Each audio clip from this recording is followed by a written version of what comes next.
Beta online academy से मैं captain Singh. तो दोस्तों आज मैं इस वीडियो में बात करूंगा कि किस तरीके से सीबीएसई ने पैंडेमिक पीरियड यानी कोविड-19 महामारी जो चल रही है उसको ध्यान में रखते हुए सीबीएसई स्कूल्स के लिए जो एक न्यू पैटर्न एक लॉन्च किया है। उस पैटर्न क्या है, जो क्लास 10th और 12 के स्टूडेंट्स हैं वो किस तरीके का जो एग्ज़ाम्स का पैटर्न क्या होगा उनके लिए, और किस तरीके से एग्ज़ाम स्कूल कंडक्ट कराएंगे और किस तरीके से उनकी फाइनल रिपोर्ट बनेगी। हालांकि इसमें टर्म 1 टर्म 2 में डिवाइड किया गया है। वो टर्म 1 टर्म 2 क्या है और इसमें सिलेबस कितना % रहेगा, किस तरीके से इसकी रिपोर्ट बनेगी, ये सारी बातें इस वीडियो में चर्चा करेंगे। तो आइए इस वीडियो को आगे बढ़ाते हैं। तो फर्स्ट ऑफ ऑल यहाँ पर एकेडमिक टर्म्स की बात कर रहे हैं, तो इसको यहाँ पर सीबीएसई ने 2 पार्ट में डिवाइड दे दिया है। यानी टर्म वो फर्स्ट कराएगा और टर्म वो फर्स्ट किस तरीके का होगा, यानी जो एग्ज़ाम्स होगा उसमें 50% सिलेबस लिया जाएगा। टोटल सिलेबस का 50% सिलेबस इसमें इन्वॉल्व रहेगा और वो एग्ज़ाम्स कहाँ पर होगी, यानी नवंबर और दिसंबर मंथ में ये एग्ज़ाम कंडक्ट होगा। ठीक है, लेकिन इसमें किस तरीके के क्वेश्चंस होंगे उस पर भी बात करेंगे, और उसका जो टेस्ट का जो टाइमिंग ड्यूरेशन है यानी टाइम पीरियड है वो केवल 90 मिनट्स यानी 1.5 आवर्स इसके लिए स्पेसिफाइड सीबीएसई ने कर दिया कि आप 1.5 घंटे में ही इसको टर्म फर्स्ट को आपको कंप्लीट कराना है। तो देखिए इस पर बात करते हैं कि क्वेश्चंस पेपर कैसा होगा। यानी सबसे पहले यहाँ पर जो एमसीक्यू टाइप का क्वेश्चन होगा और जो मल्टीपल चॉइस क्वेश्चन होते हैं उसमें 4 ऑप्शंस गिवन रहते हैं, जो कि ओएमआर सीट यानी एक आपको अलग से ओएमआर सीट जारी करेगी और उस पर आपको बबल्स भरना रहेगा। तो यहाँ पर सबसे पहले बात करें कि जो एमसीक्यू जो क्वेश्चंस होंगे वो इस तरीके के क्वेश्चंस होंगे। इसमें case based MCQ multiple choice question होंगे, यानी केस से रिलेटेड मल्टीपल चॉइस क्वेश्चन होंगे। दूसरा है कि रीजनिंग से रिलेटेड भी क्वेश्चंस इसमें इन्वॉल्व किए जाएंगे एमसीक्यू। ठीक है, इसके बाद क्या है कि क्वेश्चंस का जो पेपर है यानी क्वेश्चंस पेपर है वो कौन बनाएगा और कैसे क्या होगा, आइए इस पर बात करते हैं। तो सबसे पहले यहाँ बात करें कि questions paper send by the CBSE क्या करेगी, क्वेश्चंस पेपर को सेंड करेगी। ठीक है, क्वेश्चन पेपर सीबीएसई सेंड करेगी और exam conducted in the school, यानी जो टर्म फर्स्ट होगा वो स्कूल में ही ये एग्ज़ाम कंडक्ट कराया जाएगा, यानी स्कूल मैनेजमेंट अथॉरिटी इसको कंडक्ट कराएगी। ठीक है, लेकिन ऐसा होगा कि एक्सटर्नल जो इन्विजिलेटर्स हैं, स्कूल का कोई भी कर्मचारी कोई भी टीचर क्या होगा इसमें इन्विजिलेटर नहीं रहेगा। वो बोर्ड तय करेगी कि किस तरीके से इन्विजिलेटर कैसे कहाँ अरेंज करना है, बोर्ड के द्वारा ये अपॉइंट किया जाएगा, निर्धारित किया जाएगा। इसके बाद कह रहा है कि आफ्टर द एग्ज़ाम्स जब होगा ओएमआर सीट, इसमें हर स्टूडेंट को ओएमआर सीट एक दी जाएगी क्वेश्चन बुकलेट के साथ में, उसी में ये आपको बबल्स काला भरना रहेगा। ठीक है, या काला करना रहेगा। तो क्या करेंगे इसमें कि एग्ज़ाम्स कंडक्ट के बाद सीबीएसई की पोर्टल पर ओएमआर सीट स्कैन करके उसी दिन आपको अपलोड करना रहेगा। ये दिशा निर्देश जारी किए हैं। ठीक है, इसके बाद देखते हैं नेक्स्ट क्या है। नेक्स्ट है कि टर्म फर्स्ट का जो मार्क्स है वो एवैल्यूट किया जाएगा added to the final results. जिस समय स्टूडेंट्स का फाइनल रिजल्ट बनेगा उसमें ये मार्क्स क्या होगा, इंक्लूड किए जाएंगे। लेकिन कैसा होगा, यानी जो वेटेज लिया जाएगा वो मिनिमम लिया जाएगा, यानी लेस वेटेज इसको काउंट किया जाएगा। इसके बाद बात करते हैं कि टर्म जो सेकंड है किस तरीके का होगा। ये टर्म जो सेकंड एग्ज़ाम होगा ये क्या होगा, यानी 2 आवर्स का होगा। ठीक है, ये 2 आवर्स का इसका ड्यूरेशन रखा गया है 2 आवर्स, और इसका 50% जो बचा हुआ सिलेबस है वो 50% इसमें इन्वॉल्व किया गया। ठीक है, और ये एग्ज़ाम्स कब होगा, यानी मार्च से अप्रैल के 2022 में ये कंडक्ट होगा। यानी पूरी प्लानिंग सीबीएसई ने बना दिया है कि मार्च और अप्रैल के महीने में आप ये एग्ज़ाम को कंडक्ट कराएंगे। ठीक है, यानी टर्म सेकेंड। और टर्म सेकंड का जो क्वेश्चंस का जो पैटर्न होगा क्या होगा, यानी क्वेश्चंस पेपर है उसके क्या पैटर्न होगा, यानी केस बेस्ड। सबसे पहले यहाँ पर देखिए 3 टाइप्स केस में क्वेश्चन इन्वॉल्व किए जाएंगे, यानी केस बेस्ड होंगे और शॉर्ट और लॉन्ग क्वेश्चंस होंगे और सिचुएशन बेस्ड प्रॉब्लम्स होंगी। ठीक है, तो इस तरीके से कुछ जो टर्म सेकंड का जो क्वेश्चन पेपर होगा वो क्या होगा, इस तरीके के क्वेश्चन केस बेस्ड, शॉर्ट और ये शॉर्ट या लॉन्ग टाइप क्वेश्चंस, और यहाँ सिचुएशन बेस्ड प्रॉब्लम उसमें रखी जाएंगी। नेक्स्ट है कि जो टर्म 2 है वो एग्ज़ाम कंडक्टेड कहाँ होगा, वो एग्ज़ाम सेंटर पर ही होगा, जो कि सीबीएसई निर्धारित करेगी एग्ज़ाम सेंटर, वहाँ पर ये होगा। ठीक है, इसके बाद लिख रहा है कि अगर कोविड इस समय चल रहा है और कोविड ये ख़त्म नहीं हुआ, लगातार चलता रहा, तो सीबीएसई ने ये भी एक ऑल्टरनेटिव यहाँ पर रास्ता खोज दिया है।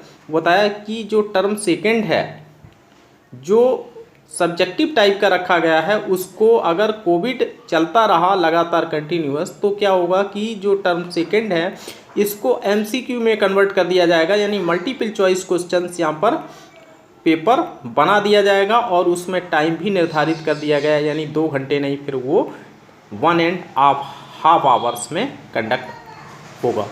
ठीक है, तो 1.5 आवर्स में इसका टाइम यानी आधे घंटे कम कर दिया गया, पहले 2 घंटे का था। जब ये कोविड लगातार चलेगा तो इस तरीके से इसमें क्या किया गया, टर्म सेकंड जो है एमसीक्यू कर दिया जाएगा और टाइम भी लेस कर दिया जाएगा। इसके बाद जो थर्ड है टर्म सेकंड का जो मार्क्स है फाइनली क्या होगा, वो फाइनल जो स्टूडेंट्स का रिपोर्ट कार्ड बनेगा, यानी फाइनल रिजल्ट बनेगा, यानी रिजल्ट होगा, उसमें ये क्या करेंगे, मैक्सिमम जो है उसको ऐड किया जाएगा। तो ऐसी सिचुएशन में ये आएगा। अब इंटरनल असेसमेंट में बात कर लेते हैं कि इंटरनल असेसमेंट में क्या करना है। तो इंटरनल असेसमेंट में स्कूल क्या करेगी, 3 पीरियोडिक टेस्ट करवाएगी। ठीक है, जो कि लगातार स्कूल मैनेजमेंट एडमिन वगैरह क्या है एग्ज़ाम से एग्जामिनेशन सेल एग्ज़ाम कंडक्ट कराते रहते हैं, तो ये 3 पीरियोडिक टेस्ट होंगे। इसके बाद स्टूडेंट एनरिचमेंट में बहुत सारे जो प्रोग्राम्स हैं वो वगैरह जो है सोशल वगैरह इस तरीके के प्रोग्राम करते हैं, किस तरीके से उनको स्किल इन्हेंसमेंट किया जाए, तो इस तरीके के प्रोग्राम्स। पोर्टफोलियो जो कि सीबीएसई ने लास्ट ईयर में जारी किया था कि प्रत्येक स्टूडेंट को एक पोर्टफोलियो जारी करना पड़ेगा, बनाना पड़ेगा, तो वो पोर्टफोलियो हो जाएगा। इसके बाद आता है प्रैक्टिकल्स, तो प्रैक्टिकल्स में मार्क्स भी होगा और फिजिक्स यहाँ पर मैथ्स का भी प्रैक्टिकल्स होगा, फिजिक्स केमिस्ट्री और बायोलॉजी के प्रोजेक्ट्स इस पर इसके प्रैक्टिकल्स जारी किए। प्रैक्टिकल्स इन्विजिलेटर्स जो आते हैं वो क्या करते हैं, इस पर प्रैक्टिकल्स जो फाइल वगैरह तैयार करते हैं वो जैसा चल रहा था वैसे ही चलेगा। यहाँ पर प्रैक्टिकल्स में कोई नहीं है, जिस तरीके से प्रैक्टिकल पहले हो रहे थे उसी सेम वे से यहाँ पर प्रैक्टिकल्स लिए जाएंगे। इसके बाद आता है स्पीकिंग लिसनिंग, ये पहले भी चल रहा था। स्पीकिंग लिसनिंग एक्टिविटीज़ जिस तरीके से उसका इंटरनल असेसमेंट में भी ये काउंट किया जाएगा। इसके बाद प्रोजेक्ट है, प्रोजेक्ट में क्या है, सब्जेक्ट जो टीचर्स हैं, मैथ को हो, केमिस्ट्री हो, फिजिक्स हो, बायोलॉजी हो, ये क्या करते हैं, बच्चों को क्या देंगे, एक प्रोजेक्ट्स देंगे जिसको जो इंटरनल असेसमेंट प्रोग्राम है इस तरीके उसमें मार्क्स इसके काउंट किए जाएंगे। कितना % लिया जाएगा ये सब्जेक्ट टीचर डिसाइड करेगा।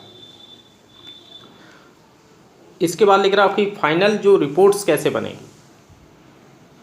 ठीक है, और इसके लिए कह रहा है कि फाइनल जो रिजल्ट्स है, ठीक है, फाइनल रिजल्ट्स क्या होगा, student must be appear in the exam.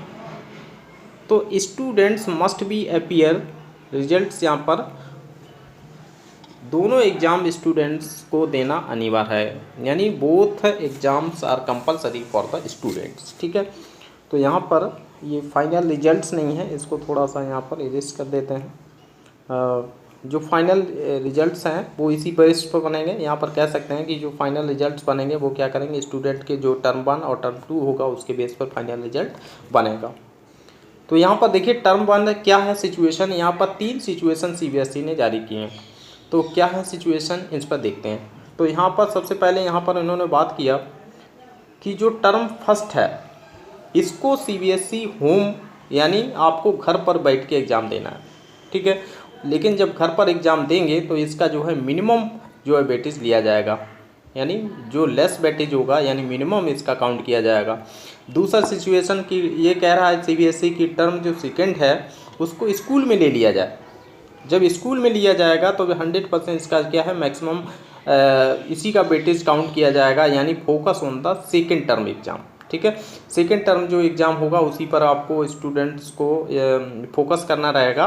तो एक दो सिचुएशन यहाँ पर है कि टर्म फर्स्ट होम से करवा लिया जाए, टर्म सेकेंड स्कूल में होगा, तब इस तरीके से मोर वेटेज किसका होगा, मैक्सिमम वेटेज लिया जाएगा टर्म सेकेंड का। इसके बाद की सिचुएशन, नेक्स्ट सिचुएशन क्या है, दूसरी सिचुएशन में ये कह रहा है कि टर्म फर्स्ट स्कूल में ले लिया जाए। जो टर्म फर्स्ट स्कूल में अगर लिया जाएगा तो इसका मैक्सिमम वेटेज और इंटरनल असेसमेंट जो स्टूडेंट ने किया होगा उसका नंबर ऐड किया जाएगा। ठीक है, और इसी पर जो है फाइनल रिजल्ट में मोर फोकस किया जाएगा, किस पर, टर्म फर्स्ट पर। इसके बाद नेक्स्ट सिचुएशन ये भी बनती है कि टर्म जो सेकंड है उसको घर से ले लिया जाए एग्ज़ाम, यानी स्टूडेंट्स को कहीं जाने की ज़रूरत नहीं है, घर पर बैठ के ही एग्ज़ाम देना है। तो जब घर पे एग्ज़ाम देंगे तो उसका जो है मिनिमम क्या रखा जाएगा, मिनिमम वेटेज लिया जाएगा, यानी मिनिमम मार्क्स उसके काउंट किए जाएंगे फाइनल रिजल्ट में।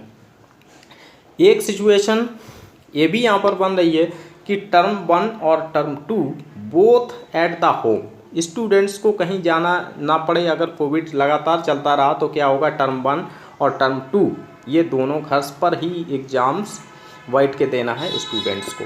ठीक है, अब सिंपल सीधी बात सीबीएसई ये कहना चाहती है कि जो भी स्टूडेंट्स हैं उनको अब एग्ज़ाम देने की ज़रूरत नहीं है, घर पर ही रहना है, और जो मार्कशीट है वो ब्लैंक मार्कशीट ऐसी भेज दी जाएगी, अपने तरफ से आपको नंबर भर लेना है, जितना परसेंटेज आपको चाहिए उतना परसेंटेज आप अपने आधार पर भर सकते हैं। Every aspect in the internal assessment term 1 term 2। अब जो फाइनल जो रिजल्ट्स बनेगा वो क्या होगा कि T1 T2। ठीक है, तो T1 T2 का मतलब यहाँ पर ये है कि टर्म 1 और टर्म 2 और इंटरनल असेसमेंट, इन चीज़ों को ध्यान में रखते हुए ये फाइनल रिजल्ट्स बनेगा। ठीक है, to be considered for the final results, जो फाइनल रिजल्ट्स बनेगा फाइनल में, तो वो टर्म 1 और टर्म 2 को ध्यान में रखते हुए उसका परसेंटेज बनेगा, यानी ग्रेडिंग होगी। तो आज के वीडियो में